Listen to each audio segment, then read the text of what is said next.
welcome Academy Award nominated Oh, please. Michelle Williams. I'm so excited to have you here. Oh, thank you. That's Such a nice. fan. Thank you. That's so nice. I'm very excited to have your film debut at the Angelika at the end of the month. So am I. I just found it today. I didn't know that's where it was going to be. That's so special. Oh, really? Are you familiar with the Angelika? Of course, what New Yorker isn't? Yeah, I saw Blue Valentine last week, and it was so affecting. Like, incredible performances by you, Ryan, and little Little Faith? Little Fate. Yes. Yes. Can you tell me a little bit about your role as Cindy in the film? Sure. So the movie's told in two time frames, the past and the present. So when we meet Dean and Cindy, they're young and with the promise of their future and everything's in front of them, and then that's intercut with 6 years later when they're married and have a child. Great. I read that the director, Derek Cianfrance, did I say it right? Yes, you did. Well done. He bought time by purchasing the home that you guys filmed in. Can you tell me about that experience? He did. He bought time. I don't know how he paid for it, but he bought a lot of time every day. The lighting setups on the movie were never more than 15 minutes. Often they were 5, because what he was most concerned about was giving Ryan and I as much space, as many takes, and as much time as we needed, because he seemed to be more interested in performance than anything else, to the point where he was sacrificing, lighting gear, like a whole lighting truck, or things that would compromise his ability to tell a story as a director, because he was so intent on sacrificing for us. And he bought, so we had a house. We were supposed to, this hiatus was supposed to be a week, and then for a whole host of reasons it turned into a month. We found the physical sort of change that we both wanted to go through, especially me, was going to take longer than a week, to learn how to fight, to learn how to sort of disintegrate this relationship that we'd built up, this friendship, this trust, this camaraderie, to learn to, strike a match to it and watch it go up in flames. None of us wanted to do it, and we needed more time. And so Derek, I don't know how he did it. I don't know what sort of deal he made. I don't know what part of himself he sold, but he bought us time, which is so precious and doesn't exist. Like, I don't know, it doesn't exist anymore in making small films. Each movie feels like death-defying, because because the goal is still the same, the schedule is still the same, but you have less time to accomplish it in. So it feels constantly, there's a kind of element of danger in the air, and Derek removed that from the situation, and made us feel safe, and because he padded us with this rarity of time. Yeah. So you think that was essential to the outcome of your performances and for the film? Sure, definitely. I mean, taking that month and rehearsing in the way that we did, maybe you would wonder, is that going to show up on the screen? Is that just indulgent? And I think there's no way. I wish I could work like that all the time now, and I don't think there's any way we could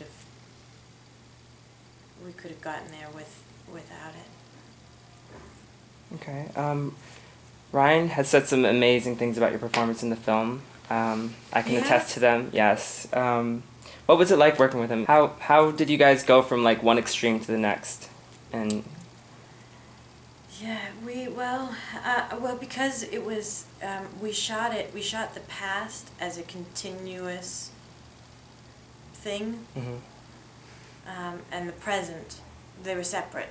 So we weren't having to go back and forth within the span of a day, between loving each other and hating each other. Those were separated, thankfully. So I would rather be in love with him than hate him. I can tell you that much. I did not want to hate him, and it wasn't easy to do. Yeah, there were some really intense emotional scenes, like the scene in the kitchen. That was very intense. It was moving Thanks. to watch. It was intense to shoot. So how many times have you seen the film now, and has it become more easy to watch? No, it's so strange, man. I never watch my movies. I hate seeing them. I find it very upsetting, jarring, not productive for me as an actor. And I've seen this movie an embarrassing amount of times, like 5 or 6 times, because as collaborative as making the movie was, as writing the movie. I mean, we did everything together, the 3 of us, Great. me and Derek and Ryan, and so the process of making the movie was collaborative, and it turned out that the process of of deciding on the final version of the movie was also collaborative.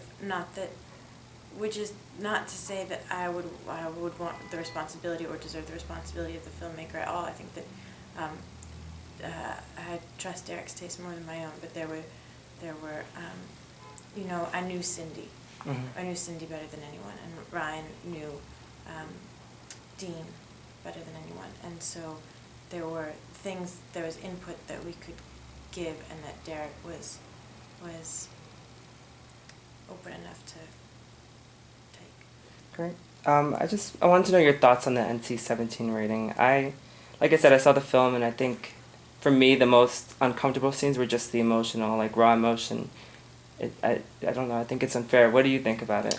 I know. At first I didn't have an inflamed reaction, probably because I'm a girl, and you're taught as a girl not to fight, Mm-hmm. and that it doesn't get you anywhere, and that you kind of accept things the way that they are and make the best out of it.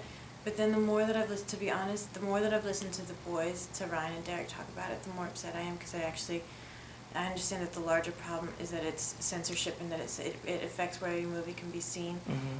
I just found out today you can't play ads on television for an NC-17 film. Oh my God. I know. So I mean, I also feel like movies have a long life, and the release is just its infancy, and it'll go on to sort of grow up over the years, and it'll be judged again in 10, 20 years, and so that's I have belief in the long term.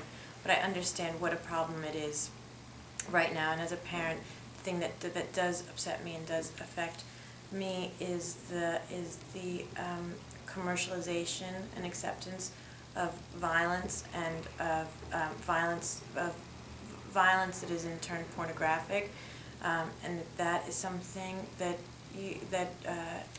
can be in my child's sphere. Mm-hmm. That those ads can play on television, that she could sneak into that movie theater when she was 17, and not this one. So I think that the larger problem that it points to is where the conversation really needs to happen. Yeah. I've seen your films, Me Without You, Wendy and Lucy. You saw that movie? Yes, I loved it. Thanks. Brokeback Mountain. I mean, you've done so many great independent films, and you gravitate towards this like grassroots type of film over Hollywood. Why is that? It's just where I'm happiest. It's not. It's just who I am. It's just not. It's not a conscious effort or anything. It's just I find that I can make. Those are the situations. I can make better work in those situations, I think. Mm-hmm. And they're more like my life. I want them to be like my life, which is to say small. Like I don't like a big production. I don't like to feel distance between people. I like to feel like my work is an extension of my friends and my family. Great. And I just have one last question.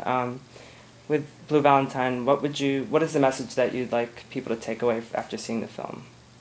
I really don't think that I think that's what maybe separates this movie from others, is there is no message and there is no moral imperative, and this movie isn't pretending to be smarter than you or to know more about love than you. The director always talked about that supreme songs, Baby Baby Where Did Our Love Go, and that ends in a question mark, and that the movie is layered with clues and possibilities of where it went wrong and who's to blame. And that it's up to you to be the detective in your own life and in the movie.